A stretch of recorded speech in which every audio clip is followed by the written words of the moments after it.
একটাই গাছ ওপরে তুলে দিতে অনেকটা বেশ ভালোভাবেই হয়েছে। নিচতে এত ভালো হতো না, নিচতে মুরগি ছাগল টাগল আছে তো এগুলো নষ্ট করে দিত, কিন্তু ওপরে তুলে দেওয়ার জন্য গাছটাও বেশ ভালো হয়েছে আর ফুল টুলগুলোও নষ্ট হচ্ছে না। অনেক ফুল হয়েছে, এই ফুলের বড়া খেতে খুব সুন্দর লাগে।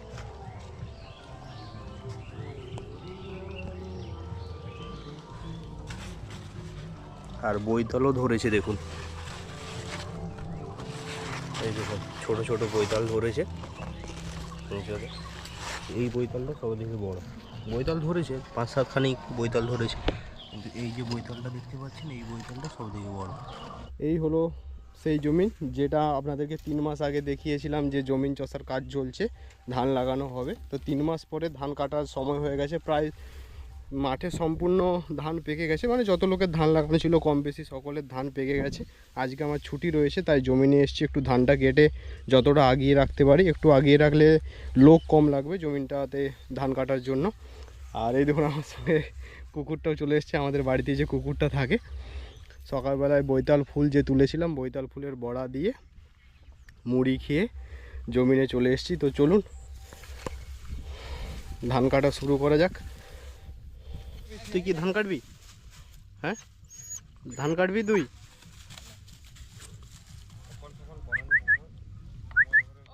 ঘজা ঘজা ঘজা তুই ওকে লিয়ে পালিয়ে যা, দেখে লিয়ে। ওই ওই ওই ওই হ্যাঁ ঝুনে দিল আয় যাই ধানের ভিতরে ঢুকে গেল।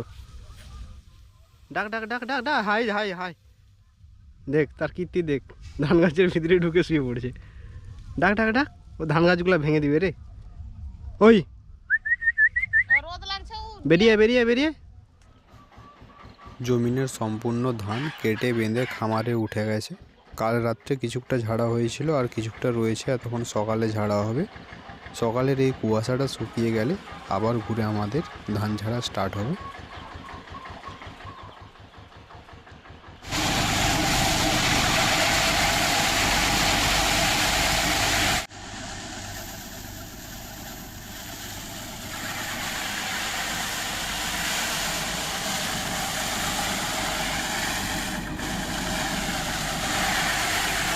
ঝাড়া আর একটু বাকি আছে। এই সকালে গরম গরম ভাত হয়েছে, পটল ভাজা, বেশি সময় নেই হাতে এই জন্য কম রান্না হয়েছে। পটল ভাজা, বেগুন ভাজা আর ডিমের ঝোল হয়েছে। সকালবেলায় গিয়ে ডিম নিয়ে এসেছিলাম। গরম ভাত খেয়ে ঘুরে কাজে লাগা হবে আর ধান টানগুলো উড়িয়ে যতটুকু কাজ বা বাকি কাজ রয়েছে সেগুলো কমপ্লিট করা হবে। ফুলকপি ডিম আলু দিয়ে ঝোল।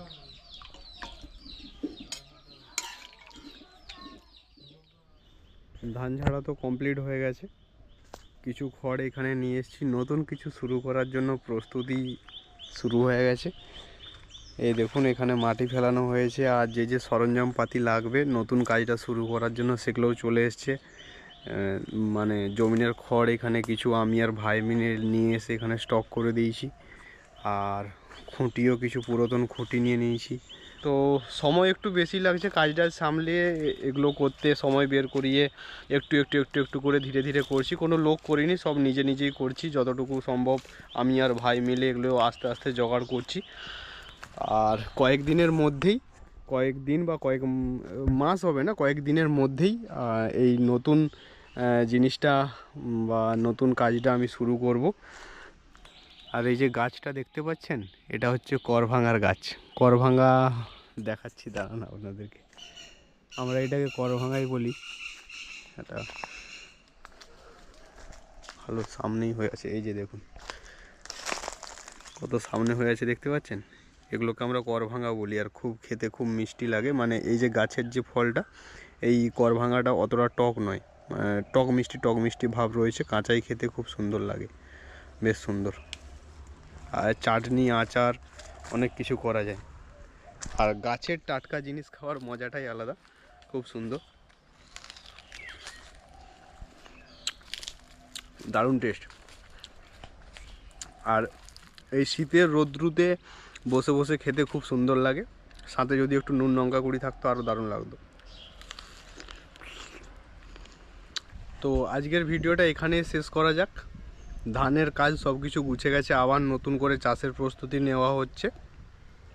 আর তার সাথে সাথে কোম্পানির কাজও চলছে, আর এখানে নতুন কিছু শুরু করার জন্য প্রস্তুতি চলছে, সব কিছু একসঙ্গেই চলছে। আপনারা সকলে ভালো থাকবেন, দেখা হচ্ছে পরবর্তী আবার আরেকটা ভিডিওতে। ধন্যবাদ।